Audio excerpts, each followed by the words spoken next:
Assalamualaikum warahmatullahi wabarakatuh. Waalaikumsalam warahmatullahi wabarakatuh.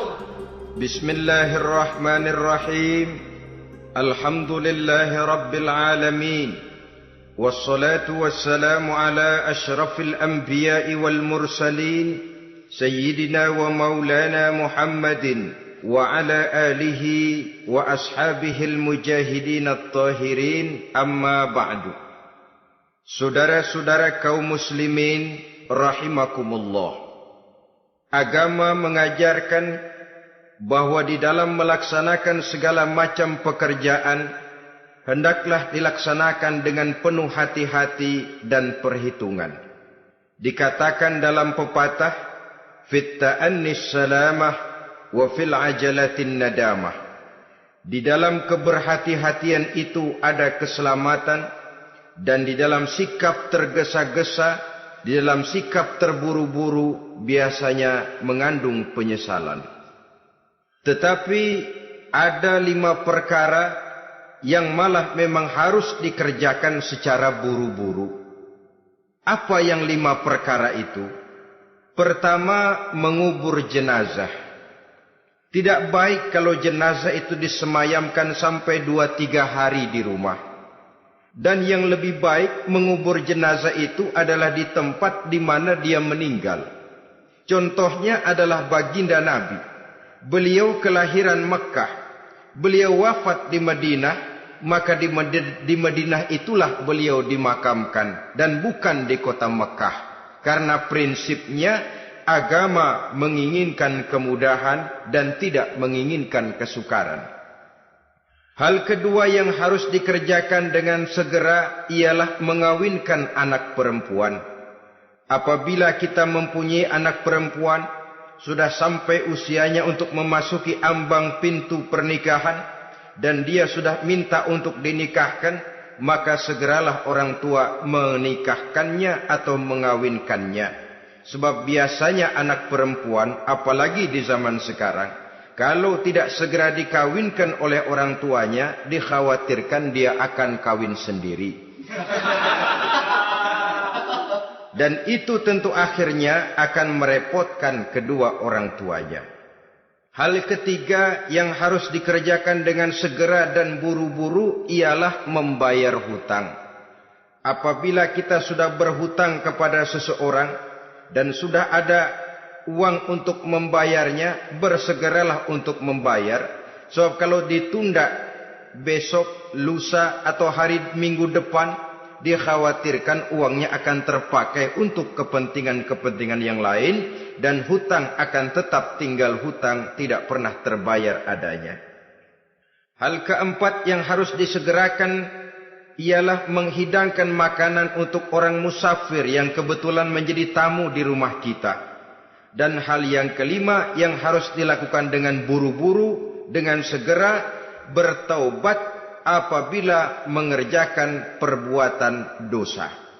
Hal kelima inilah yang akan kita bicarakan pada pertemuan kita kali ini, yaitu tentang taubat kepada Allah Subhanahu wa ta'ala. Taubat berasal dari kata-kata taba yatubu, yang isim masdarnya adalah taubatan. Artinya sama dengan roja'a yarji'u, ada ya'udu, pulang atau kembali. Bertobat maksudnya kembali dari yang dilarang oleh Allah. Kalau dalam perjalanan hidup ini kita suka menerjang larangan-larangan Allah, melaksanakan apa-apa yang dilarang olehnya, maka taubat artinya meninggalkan larangan-larangan itu dan kembali kepada apa yang diperintah oleh Allah Subhanahu wa ta'ala. Kenapa taubat ini harus disegerakan? Karena makhluk bernama manusia ini sulit melepaskan diri dari dosa dan salah. Nabi bersabda, kullu bani Adam khatta'un wa khairul khatta'ina tawwabun. Setiap anak Adam, yakni setiap manusia, pasti mempunyai dosa dan kesalahan. Dan sebaik-baik orang yang mempunyai dosa dan kesalahan ialah orang yang segera bertaubat. Dengan kata lain, orang yang baik sesungguhnya bukanlah orang yang tidak punya salah, karena tidak ada orangnya yang tidak punya salah. Tetapi orang yang baik adalah orang yang apabila melakukan kesalahan, dia segera sadar, dijadikannya kesalahan itu sebagai pelajaran untuk tidak diulanginya lagi pada masa-masa yang akan datang. Inilah yang digambarkan oleh Allah Subhanahu wa taala dalam surah Ali Imran ayat 135. Walladzina iza fa'alu fahishatan, dan orang-orang yang apabila mereka terjatuh ke dalam perbuatan dosa, au zalamu anfusahum, atau berbuat zalim kepada diri mereka sendiri, dzakarullaha fastaghfaru lidzunubihim, mereka segera ingat kepada Allah dan memohon ampun terhadap dosa yang pernah mereka kerjakan.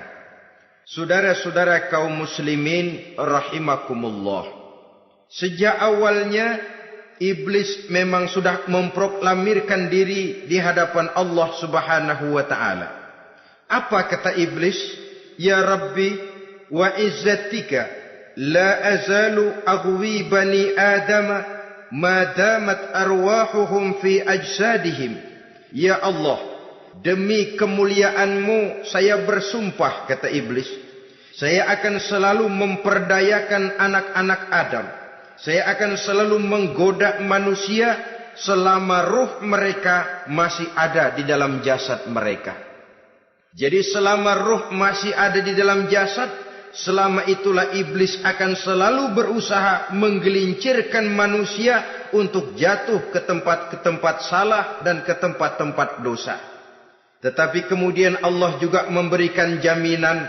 Allah menjawab proklamasi iblis ini, wa izzati wa jalali ya mal'un la azalu aghfiru lahum mastaghfaru. Demi kehormatanku, demi kemuliaanku, hai mal'un, hai yang terkutuk, hai iblis, kalaupun engkau selalu memperdayakan manusia, kalaupun engkau selalu menipu dan menggoda mereka sepanjang ruh mereka masih ada di dalam jasad, aku akan senantiasa memberikan ampun kepada mereka sepanjang mereka memohonkan ampun kepada aku. Inilah jaminan dari Allah Subhanahu wa ta'ala. Saudara-saudara kaum muslimin rahimakumullah, oleh karenanya apabila kita berbicara tentang taubat, artinya kita berbicara tentang tingkah laku kita dalam kehidupan sehari-hari. Apa yang harus kita lakukan untuk sempurnanya satu taubat? Pertama, menyesal terhadap dosa yang pernah kita lakukan. Kadang-kadang ada juga orang bertaubat, tapi bukan nyesal terhadap dosa yang dia kerjakan, malah puas katanya. Dia ngomong sama teman-temannya, saya dulu zaman muda sudah kenyang judi, kenyang zina, kenyang mabuk-mabukan, sudah puas. Sekarang tinggal benernya saja, saya sudah taubat. Taubatnya sih bagus, tapi puasnya itu yang jelek. Kenapa harus dikatakan puas? Bukan puas, menyesal. Menyesal saya dulu.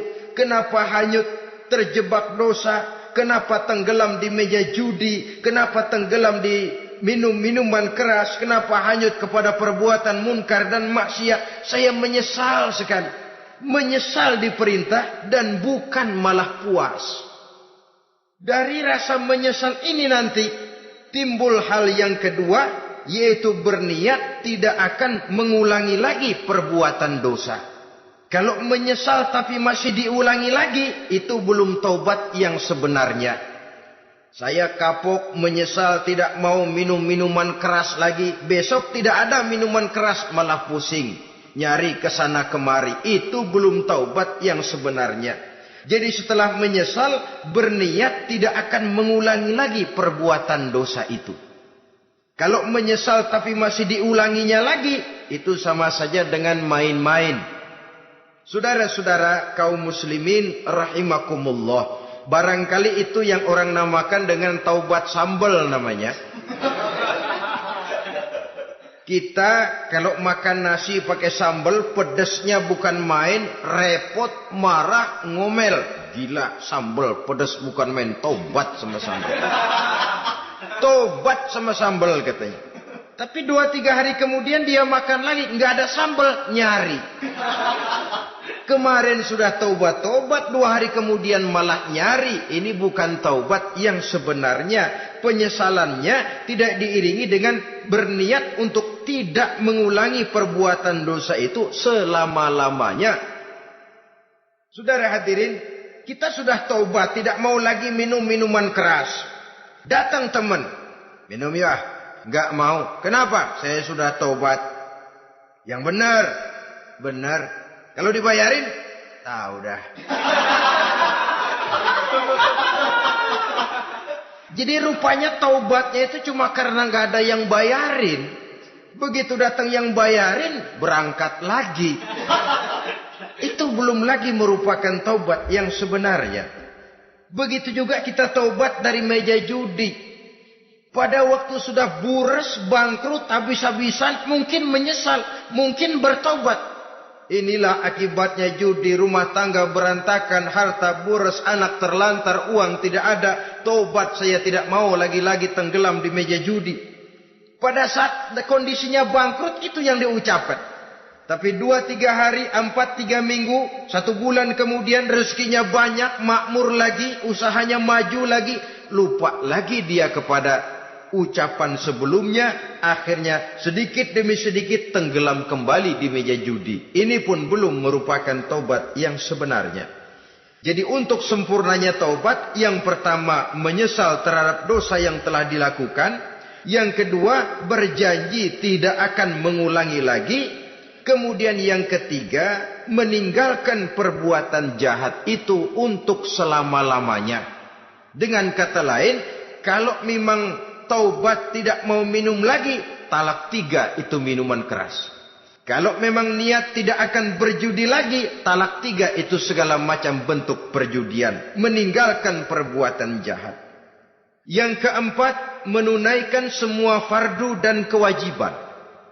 Sebab barangkali pada saat kita tenggelam dalam dosa, perintah-perintah Allah, jangankan yang sunnah, yang wajib saja sering kita lalaikan. Maka apabila diri telah berniat melaksanakan taubat, maka tunaikan semua kewajiban yang disyariatkan oleh agama kepada kita. Yang kelima, meminta halal kepada para lawannya dengan termasuk mengembalikan hak milik orang lain. Ini kalau menyangkut hukukul adamiyin atau hak-hak manusia. Jadi kalau kita berdosa kepada sesama manusia, Allah belum akan menerima taubat kita kalau kita belum minta maaf kepada yang bersangkutan. Adapun kalau kita sudah minta maaf tapi yang bersangkutan tidak mau memberikan maaf, itu urusan dia kepada Allah. Urusan kita adalah meminta maaf kepada yang bersangkutan. Hal yang keenam, mendidik atau melatih diri untuk bertaat kepada Allah. Sebagaimana kita dulunya telah melatih diri, memperturutkan diri untuk berbuat durhaka. Lalu memperbaiki yang dimakan dan yang diminum. Itu juga merupakan ciri dari orang-orang yang melaksanakan taubat kepada Allah Subhanahu wa ta'ala. Kemudian apalagi memperbanyak istighfar di dalam kehidupan. Disabdakan oleh Nabi, inna likulli da'in dawa'un wa dawa'uz zunubi al-istighfar. Sesungguhnya segala macam penyakit tentu ada obatnya, dan obat dari segala macam dosa adalah istighfar. Saudara-saudara kaum muslimin rahimakumullah. Jadi kalau yang terdahulu merupakan perbuatan-perbuatan konkret, maka yang terakhir ini taubat dalam bentuk ucapan berupa memperbanyak istighfar, memohonkan ampun kepada Allah Subhanahu wa ta'ala. Mari kita lihat dalam teladan hidup kita, manusia yang hatinya paling bersih tidak lain adalah Rasulullah sallallahu alaihi wasallam. Beliau sudah mendapat jaminan ampun dari seluruh dosa. Liyaghfir lakallahu ma taqaddama min zambika wa ma ta'akhkhar, kata Allah. Muhammad, dosamu yang dahulu, dosamu yang sekarang, dosamu yang akan datang jikalau memang ada, seluruhnya sudah mendapat jaminan ampun dari Allah. Tetapi coba lihat dari sejarah perjalanan hidup yang mulia ini. Sungguh pun beliau sudah nyata-nyata mendapat jaminan ampun dari Allah. Beliau mengatakan, ayyuhan nas, tubu ilallah, fa inni atubu fil yaumi mi'ata marrah. Wahai manusia, bertaubatlah kepada Allah. Maka sesungguhnya saya, kata beliau, dalam satu hari bertaubat 100 kali kepada Allah. Dalam riwayat yang lain, 70 marrah. 70 kali beliau mengucapkan istighfar minimalnya dalam sehari semalam. Orang yang sudah nyata-nyata mendapat jaminan ampun dari Allah ini, satu hari satu malam istighfarnya minimal 70 kali. Apatah lagi kita yang nyata-nyata belum mendapat jaminan ampun dari Allah. Di dalam satu hadis diriwayatkan bahwa iblis laknatullah alaih pernah berkata, ahlaktun nasa bizzunubi wal ma'asi. Aku rusak dan aku hancurkan kehidupan manusia dengan dosa dan dengan segala macam perbuatan maksiat. Iblis menghancurkan manusia dengan menanamkan kegemaran berbuat dosa dan menanamkan kesukaan untuk bergelimang dalam dunia maksiat. Tetapi kemudian iblis mengakui, wa ahlakuni bila ilaha illallah wal istighfar. Tetapi kemudian terbalik, manusia menghancurkan aku dengan kalimat la ilaha illallah dan dengan istighfar, yakni mengucapkan astaghfirullahal azim. Inilah senjata pemungkas menghadapi upaya iblis untuk menghancurkan manusia. Kalau iblis menghancurkan manusia dengan perbuatan dosa, dengan menenggelamkan manusia ke dalam perbuatan-perbuatan maksiat, hendaknya kita sadar. Pada saat kita terdorong untuk melakukan perbuatan dosa, kita lalu sadar inilah perangkap iblis untuk membinasakan saya. Pada saat kita terjebak ke dalam perbuatan maksiat dan munkarat, ingatlah baik-baik, inilah perangkap iblis untuk merusak dan membinasakan saya. Maka hancurkan perangkap iblis, hancurkan tipu daya dan usaha iblis itu dengan apa? Dengan kalimat la ilaha illallah dan dengan memperbanyak istighfar. Falamma ra'aitu dzalik, ketika aku lihat hal itu, kata iblis, mereka hancurkan kita dengan dosa dan maksiat, dan kita hancurkan mereka dengan la ilaha illallah dan istighfar. Diamkah iblis? Puaskah iblis? Ternyata tidak. Apabila aku lihat usaha manusia itu, ahlaktuhum bil huda, ahlaktuhum bil hawa, wahum yahsabuna annahum muhtadun.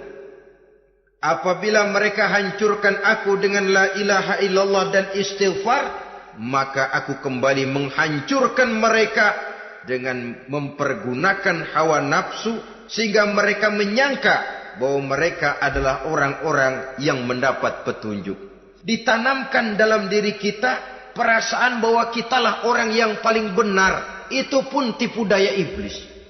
Maka orang pintar itu baik, tapi merasa pintar itu jelek. Orang benar itu bagus, tapi merasa benar itu tidak baik. Karena biasanya orang kalau sudah merasa benar, lalu cenderung untuk menganggap orang lain tidak benar. Kalau sudah begitu, dia akan mengklaim diri, sayalah orang yang paling benar, yang lain tidak benar semuanya. Itu termasuk perangkap iblis juga. Setelah kita gempur mereka dengan kalimat tahlil dan dengan kalimat istighfar. Saudara-saudara kaum muslimin rahimakumullah. Allah Maha Pengasih dan Maha Penyayang. Ia akan mengampunkan perbuatan yang bersifat salah dari manusia. Hanya manusia saja yang kadang-kadang bodoh, tidak mau mengampuni dan memaafkan dirinya sendiri, dengan membiarkan dirinya terseret berlarut-larut dalam dosa tanpa keinginan untuk bertaubat. Sepanjang nafas belum sampai di tenggorokan, sepanjang matahari masih terbit di sebelah timur dan terbenam di sebelah barat, sepanjang itu Allah masih akan menerima taubat seorang hamba. Innallaha yaqbalu taubatal abdi ma lam yugharghir. Allah akan senantiasa menerima taubat seorang hamba sebelum nafasnya sampai di tenggorokan. Apabila nafas sudah sampai di tenggorokan, maka taubat sudah terlambat adanya. Lalu yang konkret di dalam kehidupan ini, apa ciri-ciri dari orang yang melaksanakan taubat itu? Seorang ahli hikmah berkata, pertama, orang yang taubat itu kelihatan bahwa dalam kehidupan ini dia mampu menjaga lidahnya dari ucapan yang berlebih-lebihan, dari ucapan yang tidak ada manfaatnya, dari ucapan yang mengandung dosa, namimah, mengadu domba, dan ucapan-ucapan yang merugikan orang lain. Orang yang taubat kelihatan dari lidahnya. Ini yang konkret. Yang kedua, orang yang taubat itu cirinya tidak ada lagi rasa dengki di hatinya. Tidak ada keinginan untuk membenci dan memusuhi orang lain. Kenapa? Dia sudah sibuk memikirkan kekurangan dirinya sendiri. Sehingga tidak ada waktu lagi untuk mengorek-ngorek, mencari-cari aib dan kekurangan pada diri orang lain. Ini makna ucapan Nabi, tuba liman syaghalahu aibuhu an uyubin nas. Beruntunglah orang yang kekurangan pada dirinya menyebabkan dia cukup sibuk sehingga tidak sempat mencari-cari dan mengorek-ngorek aib dan kekurangan orang lain. Berbeda dengan orang yang masih jauh dari sikap taubat. Selalu berusaha mencari dan mengorek-ngorek kekurangan orang lain, sementara aib dan kekurangan dirinya diumpetin. Ini namanya ilmu kancil. Orang lain disorotin, dia ngaling, ngumpet. Kerjaannya apa? Monten orang lain saja. Dia sendiri tidak mau diponten dan tidak mau memonten dirinya. Akibatnya apa? Sikap introspeksi tidak ada. Sikap mawas diri hilang. Sikap melihat, bercermin terhadap pribadinya sendiri hilang. Yang ada cuma menilai orang lain saja. Jadi adapun orang yang sudah bertaubat ini, di hatinya tidak ada dengki. Melihat orang lain mendapat nikmat, alhamdulillah, dia ikut bersyukur. Lain dengan orang yang jauh dari taubat. Tetangganya dapat nikmat, dia meriang. Tidak senang hatinya melihat orang lain senang. Orang melarat malah tepuk tangan. Saudara hadirin yang saya muliakan, orang yang semacam ini pada hakikatnya selalu disiksa oleh perasaannya sendiri. Kalau tetangganya yang kaya, ditanya kemana dukunnya. Tapi kalau tetangganya jatuh melarat, dia tepuk tangan, gembira bukan main. Lain dengan orang yang sudah bertobat, hasud itu hilang dari dirinya. So hasud inilah yang akan memakan kebaikan yang kita kerjakan. Kata Nabi, hasud itu bisa memakan kebajikan seperti api memakan kayu bakar. Allahu Akbar. Puasa kita, zakat kita, sholat kita, habis keropos dimakan oleh sifat hasud. Tidak terasa, tapi begitu kita punya sifat dengki kepada orang lain, maka sholat kita dimakan oleh dengki tadi. Puasa kita dimakan oleh dengki tadi. Segala macam kebaikan yang kita kerjakan dimakan oleh si dengki tadi. Seperti api memakan kayu bakar, cepat sekali. Itulah sebabnya bagaimanapun banyak kebaikan yang sudah kita kerjakan, jangan bangga dan jangan lalai. Sebaliknya, bagaimanapun besar dosa dan kesalahan yang pernah kita lakukan, jangan putus asa dari rahmatnya Allah Subhanahu wa ta'ala. Jadi yang kedua, ciri orang yang bertobat, di hatinya tidak ada dengki dan tidak ada rasa ingin memusuhi orang lain. Dia berhadapan dengan setiap orang dengan modal husnuzon, baik sangka kepada Allah. Tidak a priori.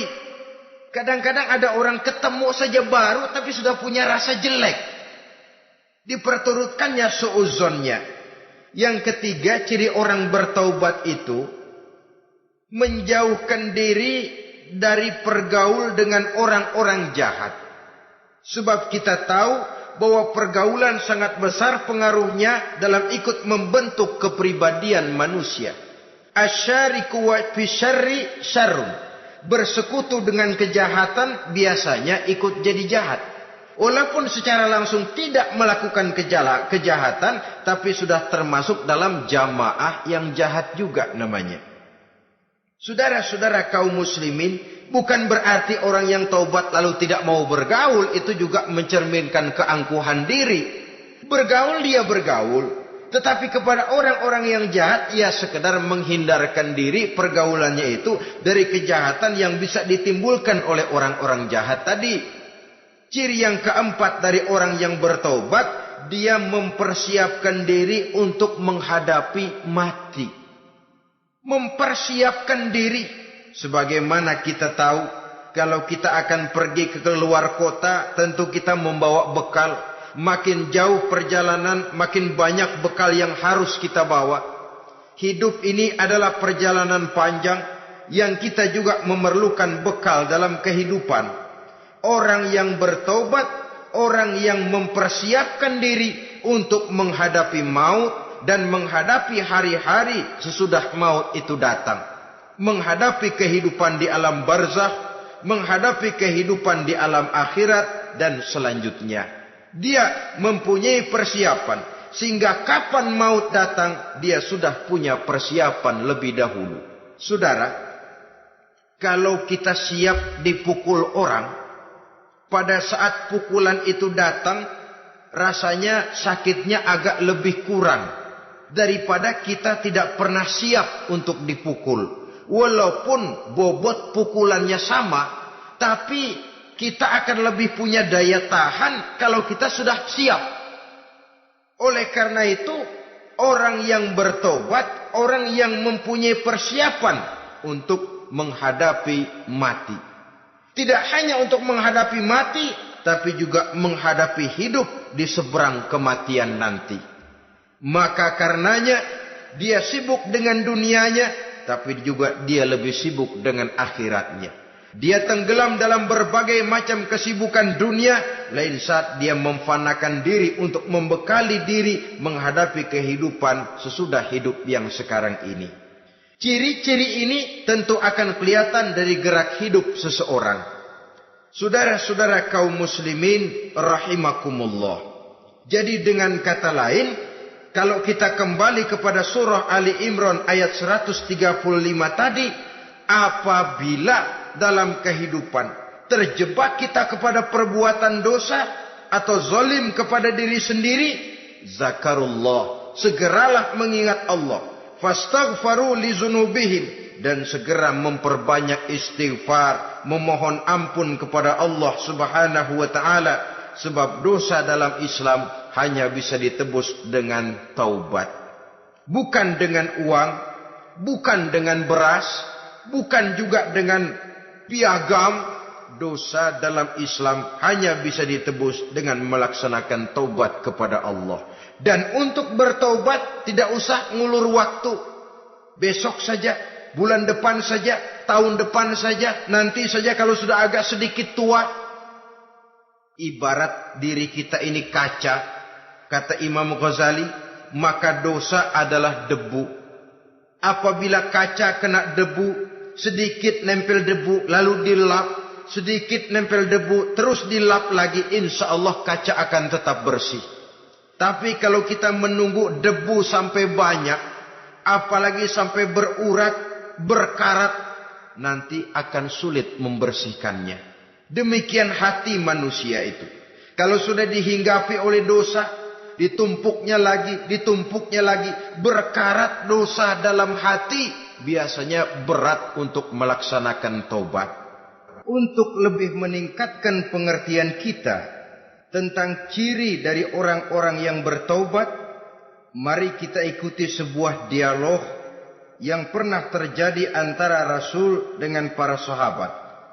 Satu hari ketika sedang berkumpul dengan para sahabat, baginda Rasul bertanya, "Atadruna manit taib?" Saudara-saudara, tahu enggak saudara-saudara, siapa sebenarnya orang-orang yang bertaubat itu? Macam-macamlah jawaban para sahabat, tapi yang jelas akhirnya mereka berkata, Allahu wa rasuluhu a'lam. Allah dan Rasulnya yang lebih tahu siapa sebenarnya orang yang bertaubat itu. Atas jawaban ini baginda Rasul lalu menegaskan. Pertama, man taba wa lam yata'allamil ilma falaysa bitaibin. Siapa orang yang mengaku bertaubat kepada Allah, lalu dia tidak mau mencari ilmu, tidak mau belajar, falaisa bitaibin, maka dia belum termasuk orang yang bertaubat.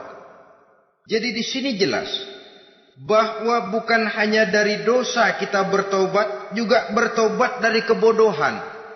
Dalam arti tidak membiarkan diri kita bodoh terus menerus. Dengan bahasa anak sekarang, bodoh tapi betah. Orang yang mengaku bertaubat tapi tidak menggali ilmu, tidak mau belajar, tidak mau mencari ilmu, tidak hadir di mana majelis taklim, belum dianggap taubat yang sebenarnya. Jadi grafik orang yang taubat itu kelihatan dari kesungguhannya mencari ilmu, menghadiri majelis taklim, menghadiri kuliah-kuliah, ceramah-ceramah dan diskusi-diskusi keagamaan. Rakus dia dengan ilmu pengetahuan agama, sehingga dengan ilmunya taubatnya semakin mantap. Ini ciri yang pertama. Lalu beliau bersabda lagi, wa man taba wa lam yazdad fil ibadati falaysa bitaibin.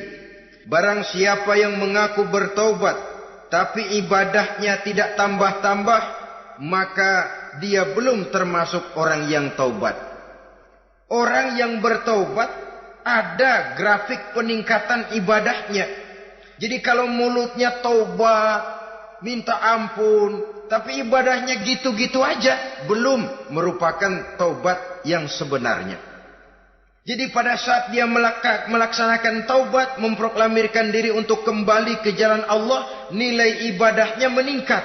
Kalau solatnya tadinya cuma sekedar yang wajib-wajib saja, setelah dia taubat bertambah melaksanakan yang sunnah, rawatibnya, qobliyah, ba'diyahnya, atau kemudian nawafilnya berupa tahajud, hajat, duha, istikharah, dan solat-solat sunnah lainnya. Jadi kelihatan dari peningkatan ibadahnya. Ini ciri yang kedua. Yang ketiga kata Nabi lagi, wa man taba wa lam yardal khusama falaysa bitaibin. Barang siapa yang mengaku bertaubat kepada Allah, tapi dia tidak bisa meredoi musuh-musuhnya, maka belum lagi dia dianggap orang yang bertaubat. Meredoi, memaafkan musuh. Saudara, memberi maaf itu lebih sulit daripada minta maaf. Tapi memberi maaf lebih mulia daripada minta maaf. Minta maaf gampang, memberi maaf yang sulit. Karena itu orang yang memberi maaf menunjukkan jiwa yang lebih luhur daripada orang yang minta maaf. Sebab apa? Posisi orang yang memberi maaf kan posisi orang yang menang. Biasanya dalam posisi menang orang gampang congkak dan sombong. Orang datang minta maaf kepada kita, lalu timbul keseganan. Iya, minta maaf sih gampang. Memberi maaf itu yang sulit, tapi itu yang sangat dianjurkan. Dan itu merupakan ciri dari orang-orang yang bertaubat. Lalu apalagi? Wa man taba wa lam yughayyir libasahu wa zinatahu falaysa bitaibin.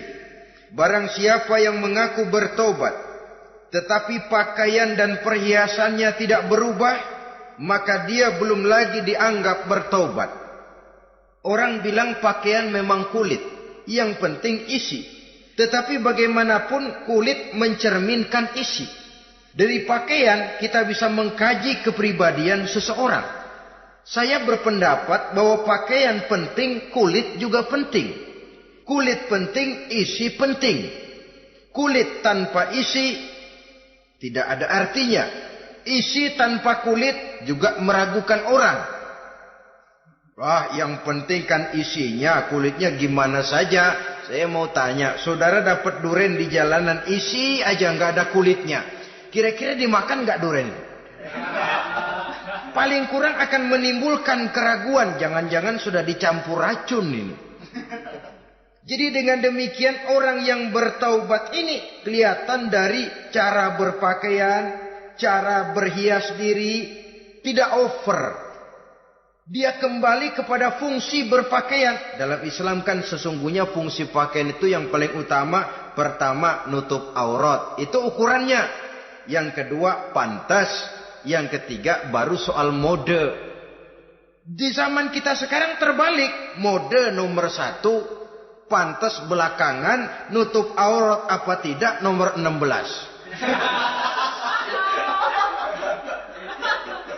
Kalau sudah mode, kita kekurangan pertimbangan. Ini buat saya pantas apa tidak? Ini menutup aurat apa tidak? Kita balik. Padahal fungsi berpakaian dalam Islam tujuan utamanya. Pertama, nutup aurat. Biar modenya mutaakhir, ciptaan Pierre Cardin sekalipun. Kalau memang tidak nutup aurat, ya hukumnya masih belum berpakaian. Atau juga ukuran yang kedua, pantas. Yang orang lain pantas kita pakai, belum tentu kita pantas. Kita kadang-kadang kehilangan pertimbangan. Lihat iklan bintang film memakai pakaian yang begini bagus, lalu kita pakai saja. Ya tentu namanya bintang film. Kadang-kadang pakaian untuk show dipakai buat kondangan. Akhirnya habis sekampung orang nonton dia. Yang nggak pantas toh, nggak wajar. Saudara hadirin yang saya muliakan, orang yang bertobat kelihatan dari pakaian dan perhiasannya. Kalau sudah memakai perhiasan, ya sekedarnya saja. Tidak lalu dengan niat supaya orang tonton, supaya orang lihat, supaya orang tahu dia kaya, supaya timbul decak kagum. Asal dia lihat orang lalu wah. Kalau sudah diwahi lalu senang. Saudara hadirin yang saya muliakan. Kemudian kata Nabi lagi, wa man taba wa lam yubaddil ashabahu falaysa bitaibin. Siapa yang mengaku bertaubat tapi pergaulannya dari itu ke itu saja, seperti itu juga, tidak mengalami perubahan, maka dia belum lagi dianggap bertaubat. Kalau taubat kita dari judi, jangan bergaul lagi dengan penjudi. Dalam arti jangan berkumpul di majelis judi. Ah, saya sih udah tobat nggak main judi, tapi ngumpulnya di situ terus. Ya bagaimana? Pada akhirnya toh akan terseret juga. Saudara hadirin yang saya muliakan, jadi dengan demikian lingkungan juga sangat besar pengaruhnya dalam kriteria orang yang bertaubat. Selanjutnya Nabi bersabda, "Wa man taba wa lam yughayyir khuluquhu falaysa bitaibin." Siapa yang mengaku bertaubat tapi akhlaknya, budi pekertinya tidak mengalami perubahan, maka orang itu pun belum dianggap bertaubat. Ini juga konkret. Orang yang bertaubat kelihatan dari akhlaknya. Kalau kemarin sama orang tua songong, kurang ajar, nyelongcong, maka setelah taubat dia berakhlak kepada orang tua. Kalau kemarin kepada anak muda menindas, tidak senang kepada anak muda yang maju, setelah dia taubat dia bisa menyayangi kepada anak-anak muda. Akhlak ini lain dengan adat, istiadat. Adat biasanya hanya memandang yang lahir, sedangkan akhlak zahir batin dipandang. Contoh, seorang anak muda kalau lewat di depan orang tua membungkukkan badan, menurut adat dia sudah sopan. Tapi menurut akhlak belum tentu berakhlak. Tergantung kepada niatnya apa membungkukin badan. Permisi apa ngina. Kan mungkin saja orang membungkukkan badan lewat di depan aki-aki karena menghina, sebab aki-aki itu badannya udah bungkuk.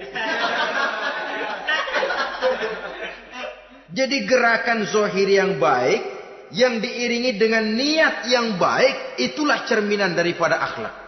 Kalau adat terlepas dari soal niat. Asal zahirnya sudah oke, menurut adat, oke dia beradat.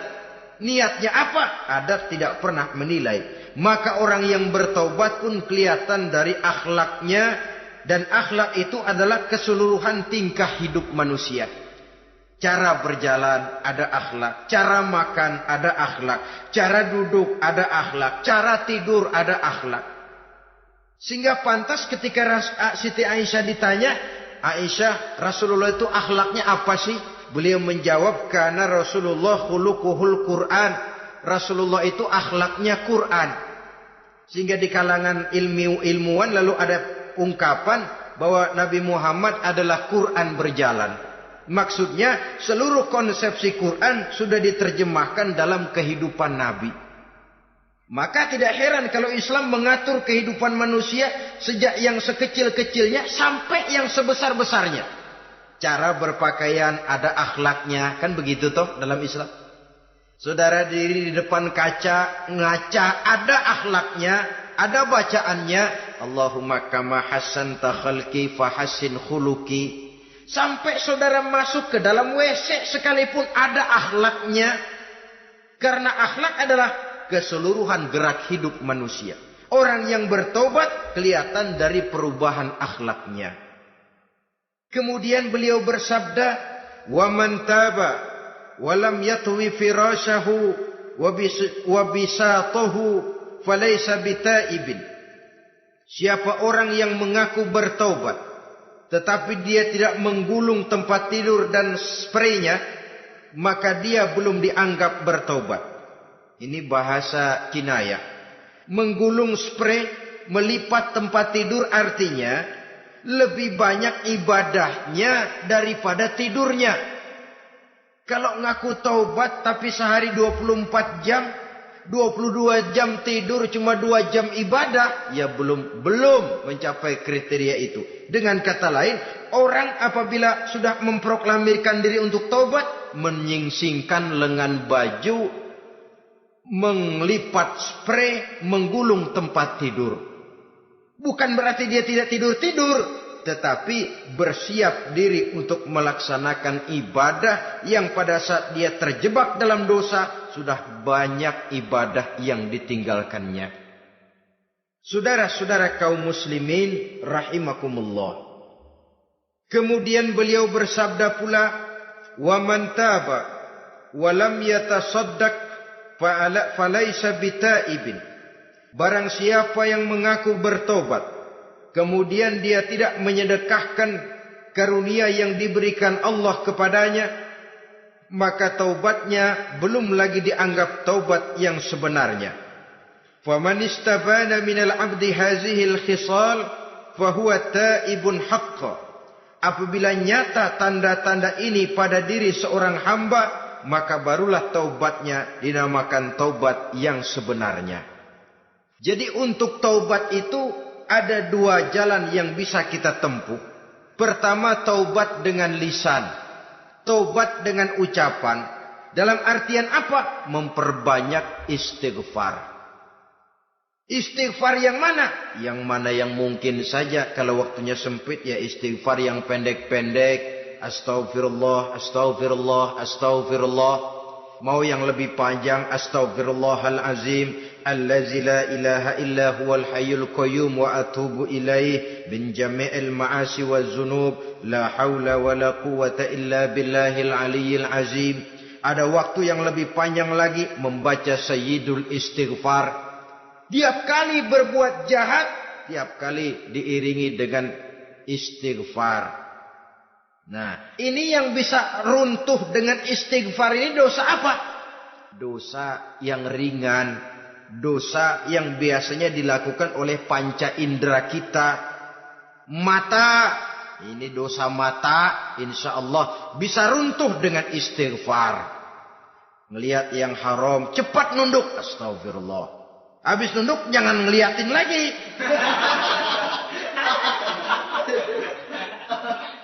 Kadang-kadang ngeliat nunduk istighfar, melotot lagi, istighfar lagi.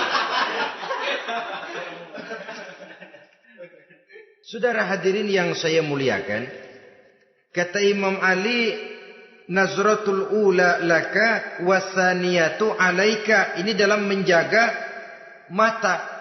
Pandangan pertama rezekimu, Kelihatan, namanya kelihatan kan rezeki.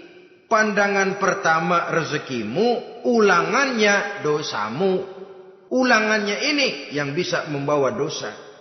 Dosa karena lidah, mengucapkan kata-kata yang menyakitkan orang.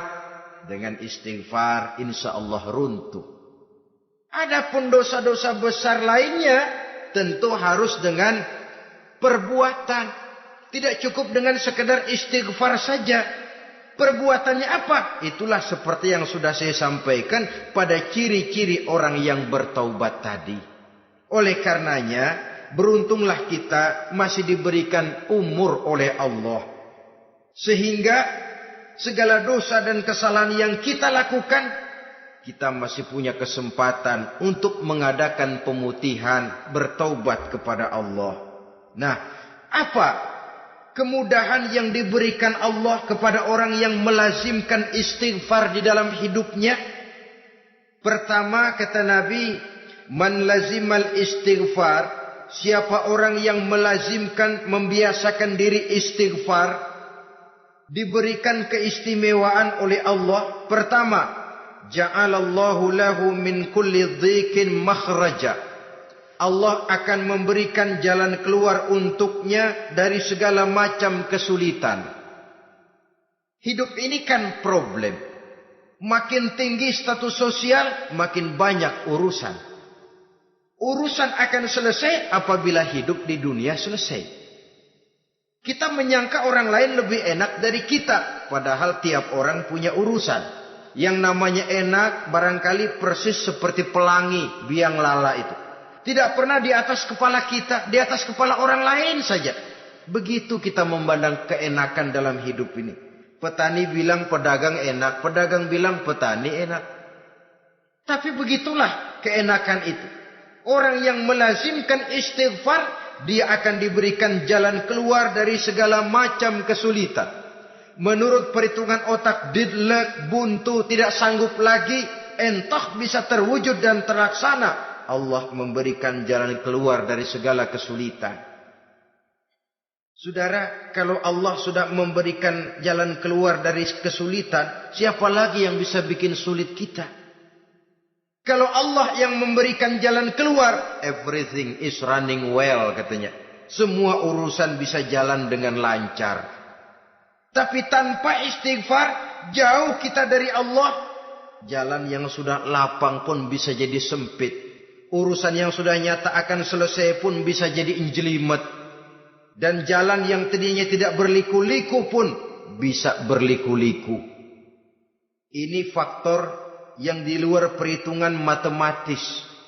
Kita tidak mampu, Allah maha mampu. Menurut akal kita tidak mungkin. Kalau Allah mau, tidak ada yang tidak mungkin. Saudara-saudara, ini fasilitas pertama. Orang yang gemar istighfar diberikan jalan keluar dari segala macam kesulitan. Yang kedua, wa min kulli hammin faraja, diberikan kegembiraan dari setiap kesusahan yang dihadapinya. Ada saja faktor-faktor yang mendatangkan kegembiraan, yang mendatangkan refreshing di dalam kehidupannya. Sehingga dia tidak lalu merasa jalannya buntu, tidak merasa kesulitannya tidak pernah terselesaikan. Dan yang ketiga, fasilitas yang diberikan Allah kepada orang yang gemar istighfar, wa razaqahu min haitsu la yahtasib. Allah akan memberikan kepada mereka rizki dari jalan yang tidak pernah mereka sangka-sangka. Dari jalan yang tidak pernah mereka perkirakan sebelumnya. Saudara-saudara kaum muslimin rahimakumullah. Inilah fasilitas ketiga yang diberikan Allah kepada orang yang gemar istighfar. Rizkinya datang dari jalan yang tidak disangka-sangka. Sebab rezeki ini juga termasuk hal gaib. Dan jangan lupa, ar-rizqu bimakna al-ata hissiyan kana au ma'nawiyan. Rezeki adalah pemberian baik yang konkret maupun yang abstrak. Kita sering membatasi pengertian rezeki, maka rezeki kita jadi sering terbatas. Menurut kita kan yang namanya rezeki cuma duit saja. Kalau bukan duit bukan rezeki. Padahal semua karunia Allah itu rezeki. Umur, rezeki. Istri, rezeki. Anak, rezeki. Pangkat dan jabatan, rezeki. Termasuk duit juga rezeki. Tapi dalam kebiasaan kita, rezeki cuma duit. Begitu duit seret, kita anggap rezeki macet. Maka akhirnya kita tidak bersyukur kepada Allah. Padahal mungkin di sektor duit macet, tapi rezeki dari segi lain, ilmu barangkali tambah, wibawa naik, pangkat naik, anak tambah, itu juga merupakan rezeki. Saudara-saudara kaum muslimin rahimakumullah, orang yang gemar istighfar ini diberikan rezeki dari jalan yang tidak disangka-sangkanya, dibukakan perbendaharaan Allah untuknya. Sehingga rezekinya datang dari cara yang tidak disangka-sangka. Allah Maha Kaya. Kalau dia mau, la mani'a lima a'taita wa la mu'tiya lima mana'ta. Tidak satu kekuatan pun yang mampu mencegah apa yang hendak diberikan Allah, dan tidak satu kekuatan pun yang sanggup memberikan apa yang dicegah oleh Allah Subhanahu wa taala. Ini keistimewaan yang diberikan Allah kepada mereka yang gemar beristighfar di dalam kehidupan ini. Jangan lagi berpikir, gue sih nggak punya dosa, istighfar amat. Sombong, saudara-saudara. Manusia itu lebih baik merasa banyak dosa daripada merasa tidak punya dosa. Tanda orang bahagia, kata Nabi 4. Pertama, orang yang selalu ingat kepada kesalahan yang pernah dia lakukan. Itu orang bahagia. Selalu ingat kepada kesalahan yang pernah dilakukannya. Sehingga pada saat akan melakukan kesalahan yang baru, dia mikir-mikir. Dosa gue yang kemarin udah 3 keranjang, nih nambah lagi. Ingatannya terhadap kesalahan yang lalu akan merupakan langkah preventif yang mencegah dirinya untuk tidak menambah kesalahannya. Orang bahagia, orang yang selalu ingat kesalahan yang pernah dia lakukan, terbayang di pelupuk mata, bukan ngumpet-ngumpetin dosa. Sebab apa yang mau kita umpetin di hadapan Allah? Yang kedua, tanda orang bahagia itu orang yang selalu melupakan kebaikannya. Kalau dia berbuat baik, dia lupakan. Dia anggap dirinya belum pernah berbuat baik. Sehingga di mana ada kebaikan dia tidak bisa ikut, dia merasa sangat rugi. Sebab dia anggap dirinya belum pernah berbuat baik. Yang ketiga, tanda orang bahagia, dalam urusan dunia dia lihat ke bawah. Sehingga timbul rasa syukurnya. Bahwa kalau dia sengsara masih banyak yang lebih sengsara dari dia.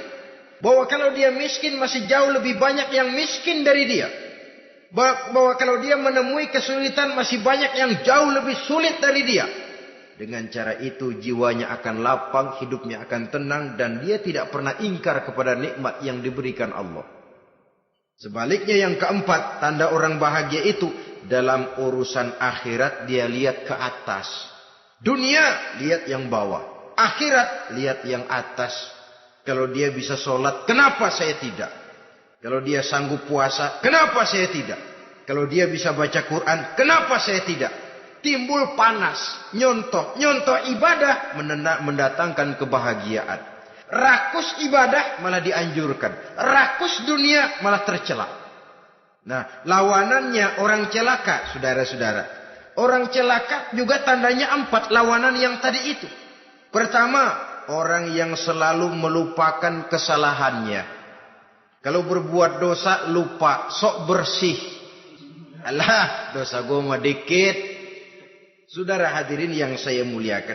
Orang yang selalu melupakan kesalahan, menganggap dirinya bersih, akhirnya kalau ingin berbuat dosa nggak mikir-mikir.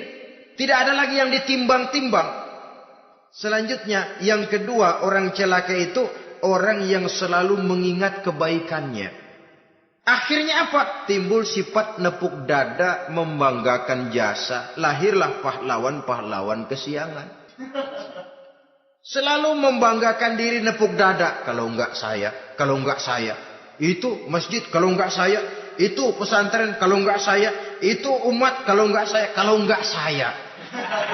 Memangnya kalau enggak sampean kenapa?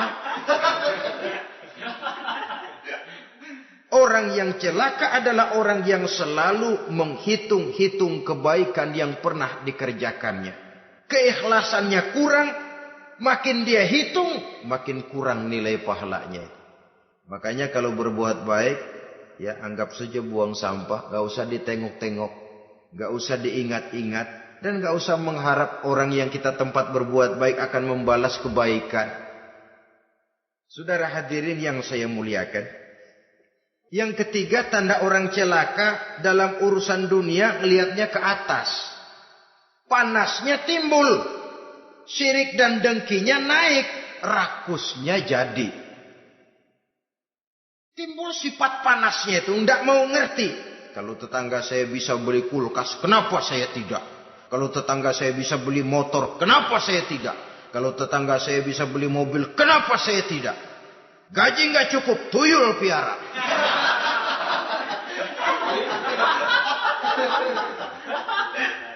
Orang itu kalau sudah didorong oleh rakus kan bisa jadi menghalalkan segala macam cara untuk mencapai tujuan. Dibakar oleh sifat tamak dan rakus bin serakah. Nah, kalau sudah didorong oleh rasa rakus, yang segera tersingkir pertama rasa malu. Orang kalau sudah rakus nggak ada malunya, rasa malunya hilang. Padahal syarat jadi orang itu kan kalau punya rasa malu. Nggak punya rasa malu, kurang syarat jadi orang. Akan bagaimana jadinya masyarakat, bahkan bangsa dan negara, kalau rakyatnya sudah tidak punya rasa malu. Yang kedua rasa takut hilang, terutama takut kepada Allah. Sirna sama sekali. Sudah tujuan menghalalkan cara. Yang keempat tanda orang celaka dalam urusan akhirat, lihatnya malah ke bawah. Kenapa kamu enggak sholat? Itu bapak anu yang tuaan, enggak, saya enggak lagi. Kenapa ngelihatnya mesti kepada yang begitu? Sehingga lalu tidak ada gairah untuk mencontoh.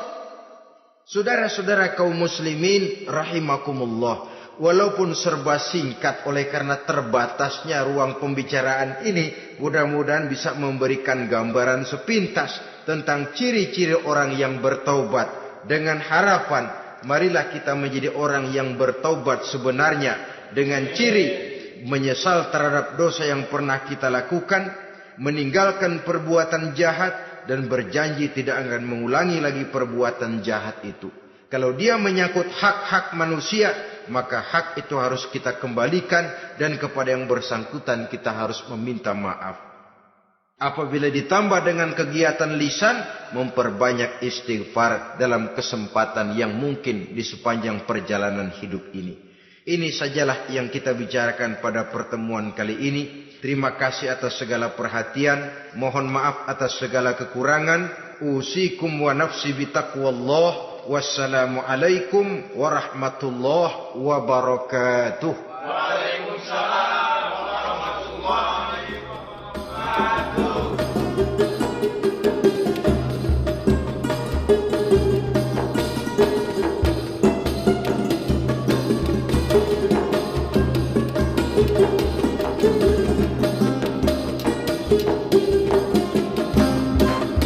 Thank you.